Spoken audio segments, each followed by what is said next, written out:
அறிமுக இயக்குனர் அபிஷன் ஜீவிந்தோட டைரக்ஷனில் சசிகுமார், சிம்ரன் உள்பட பல நட்சத்திரங்களுடைய நடிப்பில் தியேட்டர்ஸில் வெளியாகி இருக்கக்கூடிய திரைப்படம் தான் டூரிஸ்ட் ஃபேமிலி. இந்த திரைப்படத்தினுடைய கதை என்ன முதல்ல அப்படின்னு பார்த்தோம் அப்படின்னா, இலங்கை வல்வெட்டித்துறையைச் சேர்ந்த தாஸ், அதாவது சசிகுமார், அவருடைய மனைவி வசந்தி, அதாவது சிம்ரன், அவங்களுடைய இரு மகன்கள், அதாவது மிதுன், ஜெய்சங்கர் மற்றும் கமலேஷ் ஆகிய 4 பேருமே அவங்க நாட்டில் ஏற்பட்ட பொருளாதார வீழ்ச்சியினால் பொருளாதார அகதிகளாக ஆக்கப்பட்டு படகுல ராமேஸ்வரத்துக்கு தப்பிச்சு வராங்க. அங்கிருந்து வசந்தியோட அண்ணன், அதாவது யோகி பாபு உதவியோட சென்னையில் இருக்கக்கூடிய ஒரு குடியிருப்பு பகுதியில் குடியேறி புதிய வாழ்க்கையை வாழ தொடங்குது அந்த குடும்பம். தெருக்காரர்கள்கிட்ட ஈழத்தமிழர்கள் அப்படின்றத மறைச்சு சகஜமாக அவங்க வாழ தொடங்கும் போது அவங்க எங்கேருந்து வந்தாங்களோ அந்த ராமேஸ்வரத்தில் நடக்கும் ஒரு குண்டுவெடிப்பு சம்பவம் தொடர்பாக தாஸோட குடும்பத்தை தேடுது காவல்துறை. இந்த சம்பவத்துக்கும் தாஸோட குடும்பத்துக்கும் தொடர்பு இருக்கா அப்படின்றதோட இறுதியில் தாஸோட குடும்பத்துக்கு என்ன ஆச்சு அப்படின்றதையும் பேசி இருக்கிறது தான் அறிமுக இயக்குனர் அபிஷன் ஜீவிந்தின் இந்த டூரிஸ்ட் ஃபேமிலி. சரி, ஓகே, படத்தோட கதையை பார்த்தாச்சு. படத்தில் நடிச்சிருக்கக்கூடிய நடிகர்கள் எப்படி நடிச்சிருக்காங்க அப்படின்னு பார்த்தீங்கன்னா, இரக்கம், அனைவருக்கும் உதவுற குணம், அப்பாவித்தனம் என வழக்கமான சசிகுமாரின் சாயல் இந்த கேரக்டர்லேயே அதிகமாகவே இருந்தாலும் கூட விவரிக்க முடியாத வலியை சுமக்கக்கூடிய அந்த கண்கள், மகன் கிட்ட உடையிற அந்த தருணம், குடும்பத்திற்காக பதறக்கூடிய அந்த நிமிடங்கள் ஆகிய இடங்களில் படத்தை முதன்மை கதாபாத்திரமாக தாங்கி பிடிக்கிறாரு சசிகுமார். உணர்வுபூர்வமான காட்சிகளில் முதிர்ச்சியான நடிப்பை கொடுக்கறது மட்டும் இல்லாமல் ரொமான்ஸ், காமெடி, நடனம் போன்றவற்றாலும் அந்த கேரக்டருக்கு பலம் சேர்த்திருக்காங்க சிம்ரன். மூத்த மகனாக மிதுன் ஜெய்சங்கர், இவர் ஆல்ரெடி நீங்கள் ஆவேசம் மலையாள திரைப்படத்தில் பார்த்துருக்கலாம். அவர் இளமையின் துடிப்போடு தேவையான இடங்களில் அழுத்தமான நடிப்பையும் வழங்கி தமிழில் தன்னுடைய முதல் படத்திலேயே கவனிக்க வைக்கிறாரு. சேட்டைகள் நிறைந்த சிறுவன் கமலேஷின் அட்டகாசமான நடிப்பு பல காட்சிகளில் தியேட்டரில் சிரிப்பலையை பரவ விட்டுருக்கு.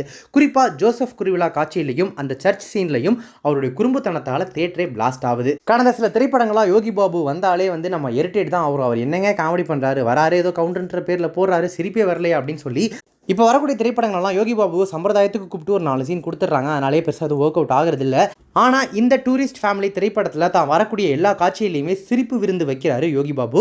ரொம்ப நாள் கழிச்சு அவருடைய காமெடி ஒர்க் அவுட் ஆன திரைப்படம் அப்படின்னு சொல்லி இதை சொல்லலாம். எம்.எஸ். பாஸ்கர், ரமேஷ் திலக், ஸ்ரீஜா ரவி, இளங்கோ குமரவேல், பகவதி பெருமாள், அபிஷன் ஜீவிந்த், யோகலட்சுமி ஆகியோர் தங்களுடைய இயல்பான நடிப்பால் காட்சிகளை ஆழமாக்கி படத்துக்கு வலு சேர்க்கிறாங்க. வில்லத்தனம் கொண்ட போலீஸ் அதிகாரியாக ராம்குமார் பிரசன்னா கொடுத்த வேலையை செஞ்சிருக்காரு. ஓகே, தொழில்நுட்ப ரீதியாக, அதாவது டெக்னிக்கல் ஆஸ்பெக்ட்ஸில் இந்த டூரிஸ்ட் ஃபேமிலி எப்படி இருக்குது அப்படின்னு கேட்டிங்கன்னா, யதார்த்தமான கோணங்கள், ஃப்ரேம்கள், இயல்பான ஒளியமைப்பு என ஆர்ப்பாட்டம் இல்லாத ஒளிப்பதிவை தந்திருக்காரு படத்தினுடைய ஒளிப்பதிவாளர் அரவிந்த் விஸ்வநாதன். அதற்கு படத்தினுடைய கலரிஸ்ட் அருண் சங்கமேஸ்வரின் பங்களிப்பும் துணை புரிஞ்சிருக்கு. நிதானமான திரைமொழியோட உணர்வுகளை கோர்த்திருக்காரு படத்தொகுப்பாளர் பரத் விக்ரமன். ஷான்ரோல்டன் இசையில் மோகன்ராஜா வரிகளில் ஆச்சாலே சாங், வாழ்ந்து பாரு சாங், இறகே சாங் ஆகிய பாடல்கள் மனதிற்கு இனிமை தரதோட கதையோட்டத்திற்கும் கை கொடுத்திருக்கு. முதல் ஃப்ரேம்ல இருந்தே கதை தொடங்கிறது. தமிழ்நாட்டுக்கு வருகை தர்றது, குடியிருப்பு வாசிகளுடனான உரையாடல்கள் என திரைக்கதை மென்மையான நகைச்சுவைகளோட ரொம்ப நிதானமாகவே நகர ஆரம்பிக்குது. அதனாலேயே தாஸோட குடும்பம் எந்தவித அலட்டலும் இல்லாமல், தேவையில்லாத பில்டப்பும் இல்லாமல் நம்ம மனசில் இயல்பான ஒரு பக்கத்து வீட்டு குடும்பம் மாதிரி பதிஞ்சிடறாங்க.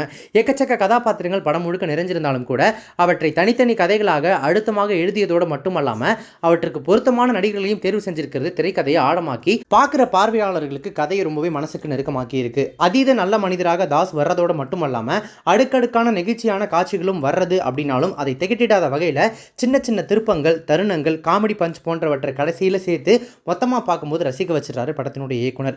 மலையூர் நாட்டாம அந்த பாடல் காட்சி, இளங்கோ குமரவேல், ஸ்ரீஜி ரவி ஜோடியின் அந்த சம்பந்தப்பட்ட காட்சிகள், யாழ்ப்பாண தமிழை தெருக்காரர்கள் கற்றுக்கொள்ளக்கூடிய காட்சிகள், மிதுன் குரல் காதல் காட்சி, இறுதியில் நடக்கக்கூடிய ட்விஸ்டுகள் என பல இடங்களும் தொகுப்புகளும் உணர்வுபூர்வமாக பார்க்குறவங்க மனசை கணக்க வைக்குது. ஏற்கனவே கடல் தாண்டி தான் வந்திருக்க அப்படின்ற அந்த வசனமாக இருக்கட்டும், இந்த தமிழ் பேசுறது பிரச்சனையா இல்லை நாங்கள் தமிழ் பேசுறதே பிரச்சனையா அப்படின்னு சொல்லி அந்த வசனமாக இருக்கட்டும், இப்படி அரசியல் பேசும் வசனங்கள் பிரச்சாரத்தன்மை இல்லாமல் காட்சியோடு ஏந்திருக்கிறது உண்மையாகவே பாராட்டத்தக்கது. தாஸ் குடும்பத்தின் தினசரி வாழ்க்கை, அதே குடும்பத்தை தேடக்கூடிய போலீஸ் அப்படின்னு சொல்லிட்டு 2 லைனில் திரைக்கதை நகர்ந்துகிட்டே போனாலும் போலீஸ் தேடுதலை விறுவிறுப்பாக்க தவறுனதுனால இறுதி காட்சியில் வர வேண்டிய பதபதிப்பில் சிறிது பற்றாக்குறை ஏற்படுது. எந்த ஆவணமும் இல்லாமல் குடியேறினவங்களை எப்படி போலீஸ் முதல் அண்டை வீட்டார் வரை எந்த எதிர்ப்பும் இல்லாமல் ஏற்றுக்கிட்டாங்க அப்படின்ற கேள்வி படம் முழுக்க நமக்கு மனசில் நின்றுக்கிட்டே இருக்குது. இப்படி அங்கங்கே எட்டி பார்க்கக்கூடிய லாஜிக் ஓட்டைகளை எமோஷனல் காட்சிகளால் மறைச்சிருக்கு திரைக்கதை. காவல் நிலைய மரணத்தை இறுதி காட்சியில் பயன்படுத்திய விதமும் ஒரு மாதிரி நெருடலை தருது. போர்களாலும் பொருளாதார வீழ்ச்சிகளாலும் ஆவணமற்ற குடியேற்றங்கள் அதிகரித்து வரும் இந்த சூழலில் அவங்கள அரசுகள் மனிதநேயமற்று நடத்தும் முறைகளுக்கு எதிராக உலகம் முழுவதும் இருந்து கண்டனங்கள் எழுந்து வந்துட்டு இருக்கு.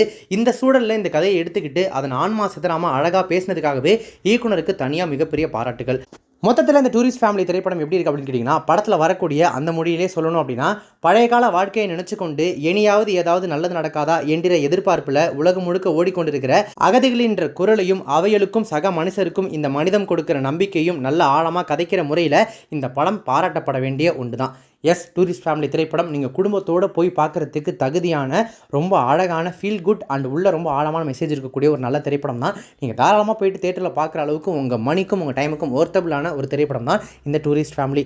ஆனால் படம் போகக்கூடிய விதம் கொஞ்சம் மெலோ ட்ராமாவாக அப்படி ஸ்லோ பர்னிங்காக அப்படியே போயிட்டே இருக்கும். நம்ம அடிக்கடி ஒன்று சொல்லுவோம் இல்லையா, தமிழில் மலையாள படங்கள் மாதிரி எடுக்க மாட்டாங்க அப்படின்னு சொல்லி, அந்த குறையை தீர்க்கறதுக்காகவே டூரிஸ்ட் ஃபேமிலி எடுத்திருக்காங்கன்னு நினைக்கிறேன். மலையாள திரைப்படங்களுக்குன்னு பொதுவாக ஒரு திரைமொழி இருக்கும், அப்படியே சலனமே இல்லாமல் திரைக்கதை போயிட்டே இருக்கும், அங்கங்கே சின்ன சின்ன காமெடிஸ்லாம் இருக்கும். மொத்தமாக படம் பார்த்து முடிக்கும் போது ஒரு நல்ல ஃபீல் குட் ட்ராமா பார்த்த மாதிரி இருக்கும். படத்துக்குள்ளே ஒரு நல்ல ஆழமான மெசேஜ் வச்சிருப்பாங்க இல்லையா, எக்ஸாக்டாக கொஞ்சம் கூட மாறாமல் அதே டெம்ப்ளேட்டில் ரொம்ப அழகாக எடுத்து படத்தை ப்ரெசென்ட் பண்ணியிருக்காங்க இந்த டூரிஸ்ட் ஃபேமிலியை. உங்களுக்கு பார்க்கும்போது சம்டைம்ஸ் என்னடா படம் ஒரு மாதிரி ரொம்ப ஸ்லோவாக மெலோ ட்ராமாவாக போகிற மாதிரி இருக்கே அப்படின்னு ஃபீல் ஆச்சுன்னா, கண்டிப்பாக இது உங்களுக்கான திரைப்படம் கிடையாது. இது ஒரு கமர்ஷியல் படம் கிடையாது. அகைன் சொல்கிறேன், ஒரு மலையாள தன்மையோடு எடுக்கப்பட்ட ஒரு மெலோ ட்ராமாவான நல்ல ஃபீல் குட் எமோஷனல் மூவி தான் இந்த டூரிஸ்ட் ஃபேமிலி. அகைன் நீங்கள் ஃபேமிலியோட ஃப்ரெண்ட்ஸோடு போயிட்டு என்ஜாய் பண்ணலாம். அப்படியான தகுதியான ஒரு திரைப்படம் தான் இந்த டூரிஸ்ட் ஃபேமிலி. அடல்ட் கண்டென்ட்டை பொறுத்த வரைக்கும் படத்தில் அந்த மாதிரிலாம் பெருசாக எதுவும் இல்லை. நீங்கள் தாராளமாக ஃபேமிலியோடு போயிட்டு பார்க்குற அளவில் தான் இந்த படம் இருக்குது. டூரிஸ்ட் ஃபேமிலி படத்தை நீங்கள் பார்த்துட்டீங்க அப்படின்னா, படத்தை பார்த்து உங்களோட ரிவ்யூ என்ன, கருத்துக்கள் என்ன அப்படின்றத கமெண்ட்ஸில் மென்ஷன் பண்ணுங்கள். இப்போ இந்த ரிவ்யூ உங்களுக்கு பிடிச்சிருந்துச்சுன்னா லைக் பண்ணுங்கள், ஷேர் பண்ணுங்கள். நம்ம சேனல் இதுக்கு சப்ஸ்கிரைப் பண்ணாதவங்க யாராவது வீடியோ பார்த்துட்டீங்க அப்படின்னா மறக்காம உடனே இப்போ நம்ம சேனலுக்கு சப்ஸ்கிரைப் பண்ணிவிட்டு பக்கத்தில் நோட்டிஃபிகேஷன் பில் பண்ணி மறக்காம டிங் நினைத்துருங்க.